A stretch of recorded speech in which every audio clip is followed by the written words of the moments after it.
Hey guys, so I had one of my challengers ask me a really good question, and I get this question a lot, so I thought I'd make a little video giving my take on whether or not cheat meals are a good idea, or cheat days for that matter.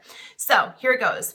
So I do think that every nutrition plan has to have some sort of balance, because if you're trying to be perfect all the time and be 100% healthy, there's got to be some sort of breaking point, because none of us are perfect. We're not designed to be perfect.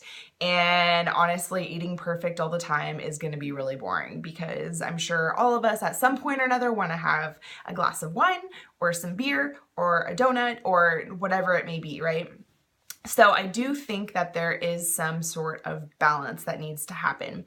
Now, if you're following a scheduled program, so say 21 Day Fix, for example, it's a 3-week program, and if you have an end goal in mind, so say you want to lose like 7 pounds at the end of 21 days, I think that you can do anything for 21 days, including eating healthy, right? So it's not a very long period of time. I think you'll survive if you don't have a glass of wine in 3 weeks, and I think you'll survive if you don't have all of these cheat meals intertwined in there.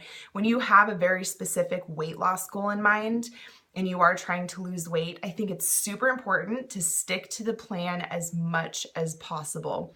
The more cheat meals or cheat days that sneak in there, the more off track you're going to be, and the farther away, the longer it's going to take for you to hit your goal. So that's for sure something to keep in mind. Now, if you have lost the weight and you're now maintaining, I do think cheat meals are a little bit easier to work into your plan and much more feasible. So what I usually do is I will schedule cheat days into my calendar. Now, if I know I'm going to a wedding next weekend, or it's a friend's birthday and we're going out, night on the town or something, I'll schedule that into my calendar, and I know that I want to eat very, very well and very clean leading up to that. And then when I get to that event, I can have a cheat meal, or I can drink alcohol.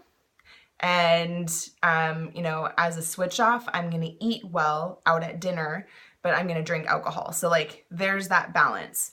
And that's how I managed to maintain everything without going crazy and binging and then feeling absolutely awful. I did this a lot when I was prepping for my bikini competition. And, honestly, looking back on my bikini prep, I didn't really feel super deprived. I have something called a 2-bite rule. So I'll have 1 or 2 bites of my husband's ice cream instead of having a whole bowl to myself. So those are little ways that you can kind of work little cheats in there without making a huge dent in your progress, because of course you don't want that to happen. It's not fun when you take 3 steps forward and then 5 steps back. We want to try and prevent that as much as possible. So balance is important. You still want to be able to have a social life and go out, but maybe instead of drinking, multiple drinks when you're out on the weekends, have 1 glass of wine, and then for the rest of the night drink not vodka and soda water in lime. That's one of my tricks. And it kind of tricks your brain into thinking that you're drinking. If that's kind of a trigger for you and you feel like you need to have a drink in your hand, have a soda water and lime. At the end of the day, you're going to feel way better about yourself when you wake up the next morning and you don't instantly regret everything you did the night before, with your dinner and your nutrition and everything you ate at 1 a.m. So, there is some balance in there, and I do think it's important to have those cheat meals, but you really need to be strategic about it. So take a look at your goals. Look at where you are in your fitness journey. If you're not where you want to be yet, I would really recommend trying to eat as healthy as possible.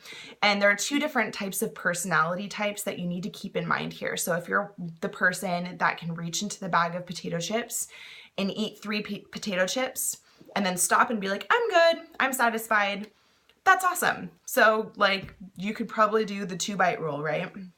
But if you're the type of person who reaches into the bag of potato chips and then finishes off the entire bag of potato chips, it's probably not a good idea for you to reach into the bag in the first place. So there are 2 personality types that it's literally wired into your head, you can't stop.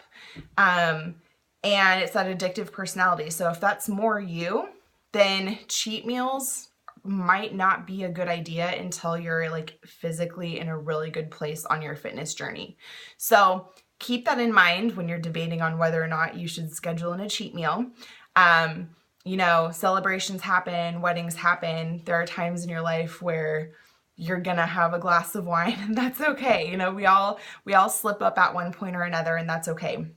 So if that has happened to you, don't feel bad about it. Just plan on getting on track the very next meal. You don't need to wait until the next Sunday rolls around for you to start fresh again. Start fresh the next day. You know, it just starts with eating healthy whole foods again. So that's my 2 cents on it. I hope that helps. If you guys have any questions, definitely let me know.